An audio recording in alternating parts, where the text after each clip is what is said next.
Go for it. The St. Petersburg Pier is an extraordinary opportunity to create a new landmark that represents the people and city of St. Pete. As a team, we have come to know the city, its people, and its landscape over the past several months.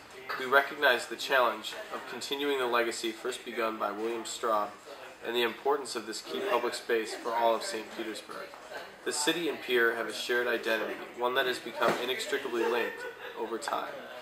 Given this close relationship between the pier and St. Petersburg, it is doubly important that this new icon reflects and resonates with the city and its defining characteristic, its connection with the water. The heritage and identity of the city rests in countless ways on this relationship to the bay.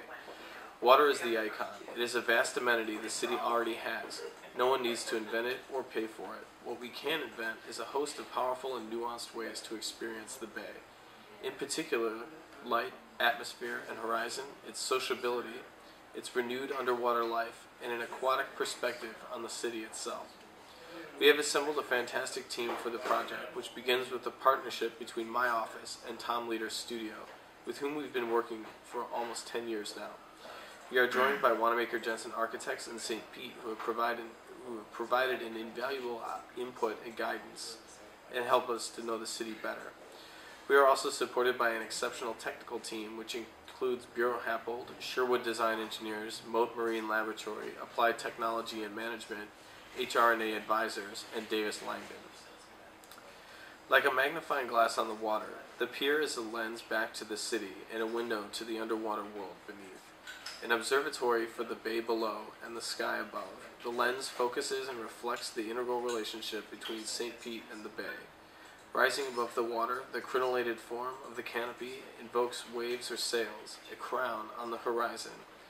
Twin bridges extend out and back, no longer unidirectional, but instead a circuit that allows for the diversity of experience, reflecting a more reciprocal relationship between the pier and the surrounding waterfront.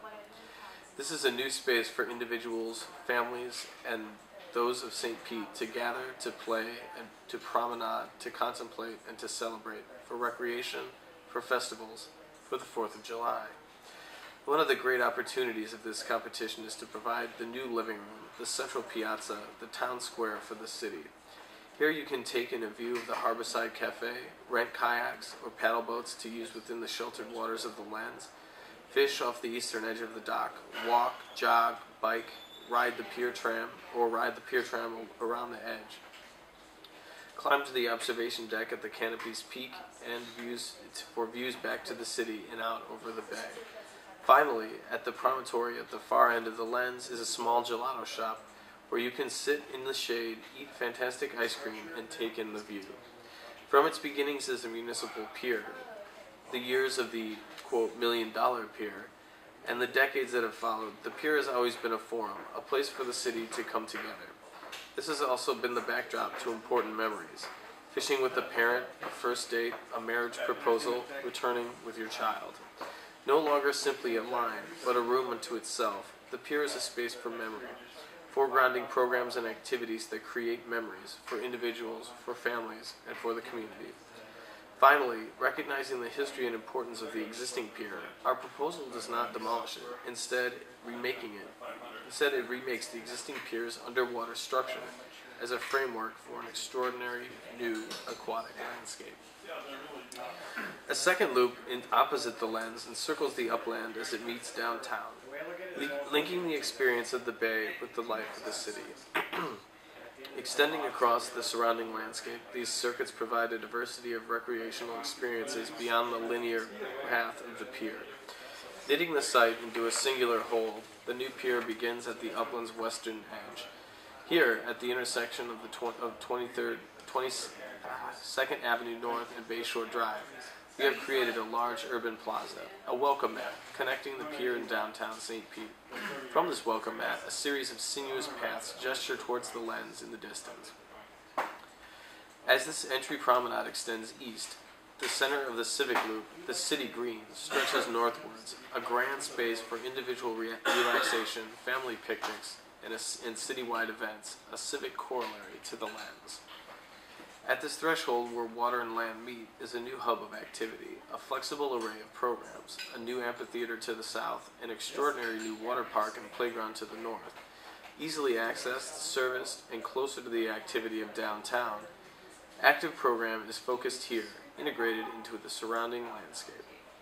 Combining spaces for families, for play, and for performance, this space is the primary attractor and economic driver of the project, a counterweight to the more experiential icon of the lens.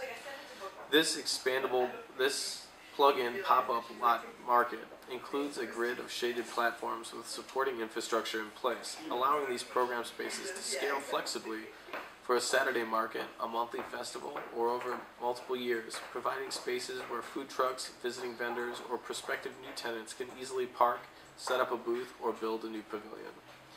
To the north, an extraordinary new space for active recreation unfolds, a new kind of water park for St. Petersburg's children and their families. Here, activity animates a natural landscape of fountains, playgrounds, splash pads, and other spaces for exploration and play.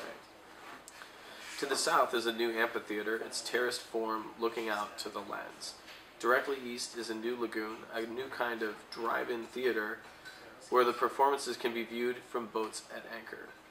At the amphitheater's apex is the Pier's signature restaurant and community event spaces, with views not only of the city skyline, but also down to the stage and the lens beyond.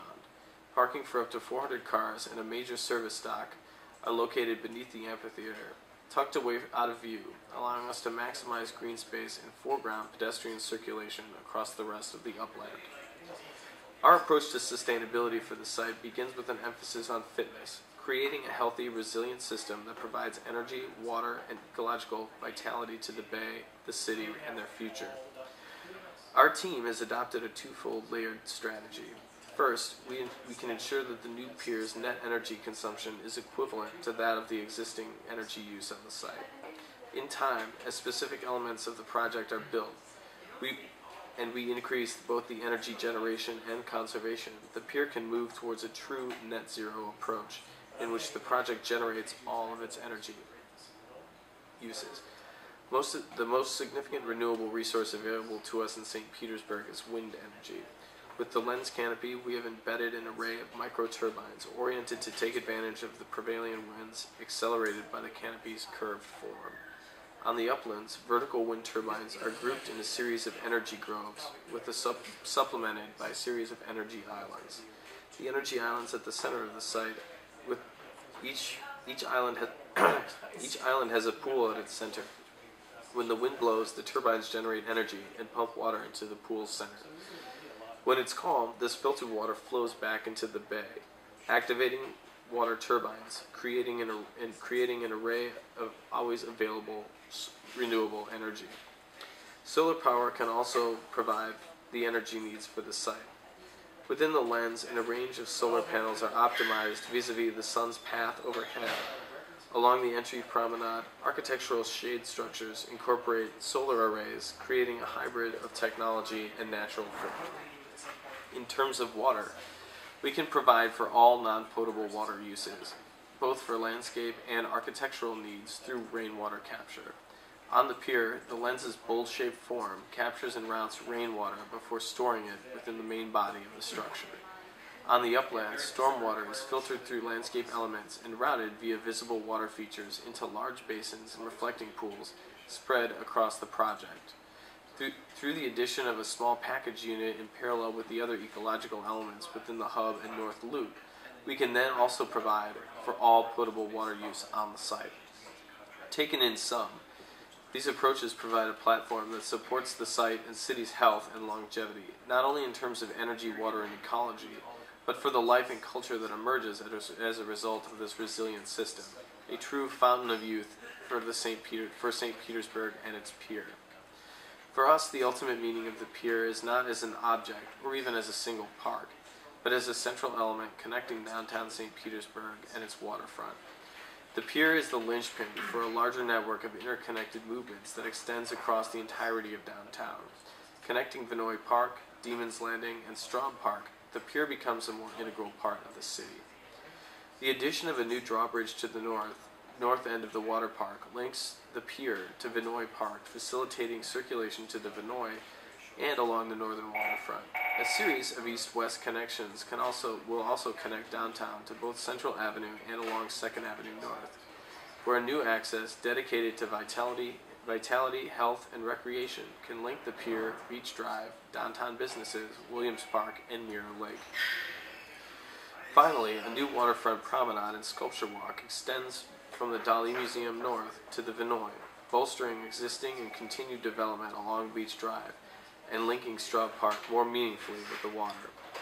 Once completed, the pier will be a model for how cities can rethink their waterfronts, their relationship to the natural environment, and how to flexibly adapt over time, whether in terms of energy, water use, or rising tides. It is, importantly, not an icon unto itself. It is instead a lens that reframes the city's relationship to the water, changing how the city views its future.